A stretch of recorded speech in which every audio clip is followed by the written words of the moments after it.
Pa poglejmo, kaj je treba pri pistaciji narediti, ko prejmemo sadiko na dom. Najprej pogledamo, če smo res dobili žensko rastlino in drugo, ki je moška.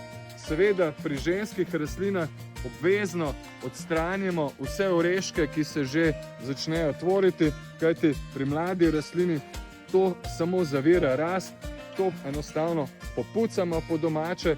Če želimo, da pistacija nekoliko hitrejše požene stranske poganke, jo rahlo priščipnemo in na ta način bo za kakšne škarje spodaj pognala prve stranske veje. No, če pa dobimo domov tako sadiko, kot je tukaj, pa jo seveda najprej očistimo ta spodnji del. To so po domače divjaki in tudi med letom, vsi, ki imate že posajene pistacije, take poganke, ki izraščajo pod cepljenim mestom, obvezno odstranite, kajti to je zelo pomembno, da pistacija napreduje z rastjo, da jo ne zavira v rasti in teh divjakov na rastlini praktično ne želimo.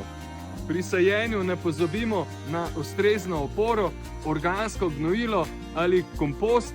Lahko dodamo tudi vrečo peska, če je zemlja trda, ilovnata, s tekočim gnojilom pa gnojimo nazadnje junija, da poganki primerno dozorijo.